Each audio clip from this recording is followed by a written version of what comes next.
Hi, my name is John G. Sutton, and I am a psychic researcher and professional author. Many of you will have read some of my work, possibly even some of my books. What I'm going to do now is tell you a very strange story about what happened to me not too long ago, actually. In the English county of Cumbria, there is a national park known as the Lake District. And during the spring of the year 2017, that's this year, I was visiting the town of Kendal, situated there. My wife Mary had wandered off into the market square, and wanting to pass the time, I began looking at the quaint old stone and slate buildings, many of which date back to the 17th century. At the top of a dark, narrow, cobbled stone back street, I saw a rather dilapidated wooden sign that caught my attention.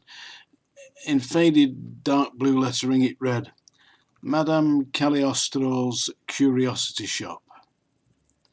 Now, I've always been fascinated with antique emporiums, and so I turned into the dark alley indicated on the board and found the shop slightly set back in the shadows. There was no one but myself on the cold stone steps leading into the dimly lit doorway, and when I tried the handle was disappointed to find it locked. Peering in through the murky glass, I could see, in the gloomy unlit area within, a strange collection of ephemera. There were antique clocks, a fox's head mounted on an oak plaque, various oil paintings, one of which looked like a Spanish galleon sailing on stormy seas. There were books and wooden boxes filled with bric-a-brac and who knows what, scattered about everywhere. Oh, I wanted to see more, but the place was closed. Just as I was about to turn away, I heard a rough rattling sound. It was as if someone were dragging chains over stone flags, and it came from inside the shop. Staring into the premises, I watched as a light flickered on, and in shuffled a stooped, rather rotund lady of advanced years. She was wearing a flowing dark crimson velvet dress, patterned with silver moons and stars. Her hair was long, snowy white, wispy, straggly, and her appearance was generally unkempt. On her head she wore a purple turban with a dark red crystal set into the front centre, like some out-of-time misplaced Mahatma. She was pulling a rusty-looking, battered old metal trunk attached to a heavy iron chain, which she was struggling to drag into the shop. Suddenly, she looked up and saw me standing outside the door, peering in. I could see her dark eyes shining, connecting with mine, and a slight chill ran down my spine. "We are closed," she said, in a heavy accent I recognised as German, but continued to stare at me as if I were an exhibit she was examining. For that brief moment, I was unable to move. Try as I may, my legs would not obey. It was almost as if I were transfixed by her gaze. Dropping the chain, she moved slowly forward to the shop door, and I heard the key turning in the lock. Creaking darkly, she edged it open. "What are you looking for?" she asked. Quite what I replied to the old lady, I do not recall, but whatever it was, it had an effect. With a gnarled, discoloured hand, she motioned me to enter. As I stood inside the old curiosity shop, I looked in wonder the many mysterious objects that now surrounded me. There were stone statues of ancient Egyptian gods.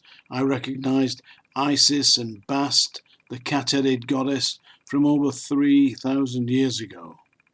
On the walls hung grimy oil paintings, portraits of impressively attired Victorian ladies posing by potted plants, juxtaposed with images of twisted trees and standing stones around which naked satyrs danced.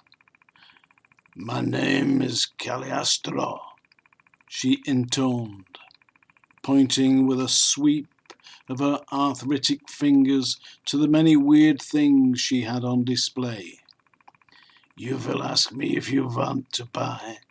Some things, they are not for sale." There was a strangeness about this old lady. She had an otherworldliness about her that sent the hairs on the nape of my neck tingling.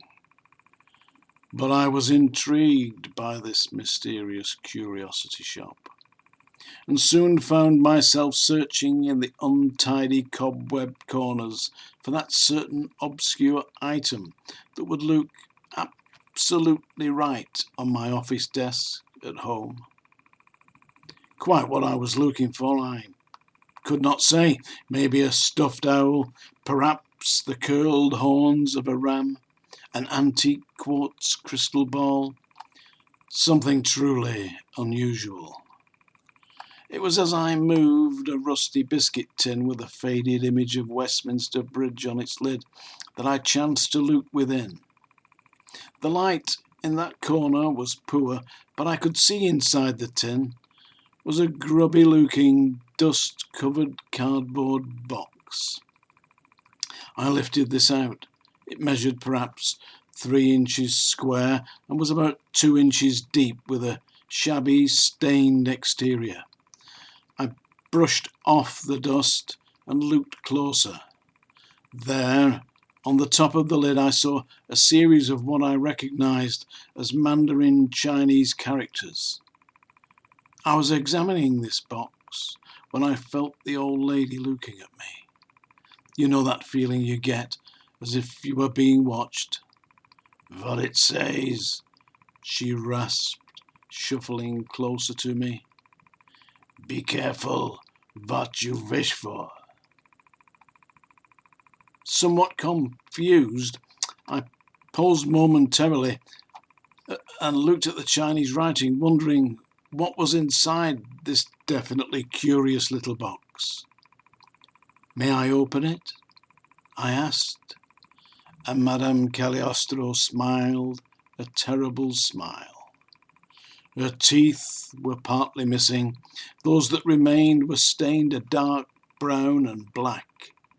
"Ja, oh yes, do look." I slowly slid the dust-grimed cardboard lid off and placed it on the biscuit tin. Tilting the now open box towards the light, I looked in to see what I first took to be a dead mouse, but looking closer I saw it was a tiny mummified hand with fingers clasped like a claw, hairy on the back and jet black. I lifted it out of the box and held it closer to the light. "That is the paw of the Chinese monkey. There is a curse, a caution." She almost whispered those words. A feeling of slight unease came over me as I stood in that old curiosity shop holding that monkey's paw. I recalled many years ago reading a horrible ghost story by W. Jacobs in which people held a monkey's paw and made a wish that brought tragedy, mutilation, death, and ultimately madness. But that was just a story to scare people. It was not based on facts or the truth. I looked again at the box and its twisted contents. What a brilliant curio, I thought. Imagine having that on my desk and scaring my guests with the creepy claw. "How much is it?" I asked, staring once more into the weird smile of Caliogstro. Her eyes seemed to sparkle as she spoke. Shall we say £50, and I will tell you its story. Having handed the money to her, all that I had in my wallet in fact, she pointed to a chair at the side of the door and motioned me to sit down. I had placed the monkey's paw back in its cardboard box and was holding it in my left hand as Madame Caliogstro began to speak. Though I have no really clear recall of her actual words, it is as though the information was somehow placed in my mind. I do remember feeling slightly dizzy, then faint and weak, as if I were falling asleep. It was her unfathomable eyes, the darkness, the sparkling lights within her orbs, and that eerie, uncanny smile, as if she knew something I did not, some black, unmentionable secret hidden from me. All I remember is Caliostro's message. You have 3 wishes. Be careful what you wish for. Then, well, nothing. It's a complete, almost total blank. It was twilight when Mary found me. I was, she said, standing outside an old, empty and obviously long deserted shop, staring at the closed door. At first she thought I was unwell, as I failed to answer when she called my name. I recall her holding my hand, speaking softly to me. John, John, are you okay, John?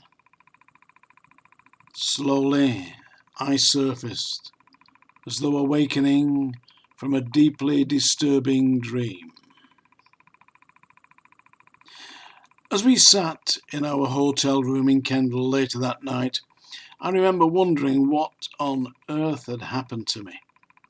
Then, as I looked round the room, I saw a grubby old cardboard box on the bedside locker.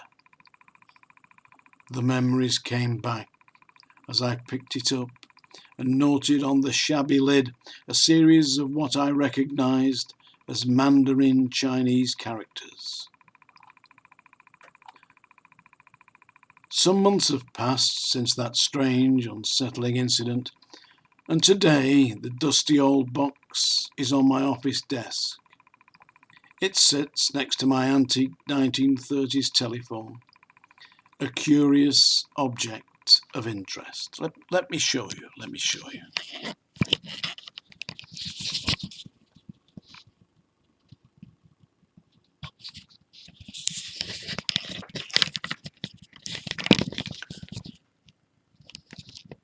A curious object of interest indeed. Within rests the monkey's paw, and a vague, indistinct memory of a weird old lady whispering to me of an ancient Chinese curse and 3 wishes. But I have not had the nerve to try it. The terrible warning is implanted in my mind. Be careful what you wish for. Perhaps one day I will dare to hold the monkey's paw in my hand and make that wish, and maybe all my dreams will come true. Maybe.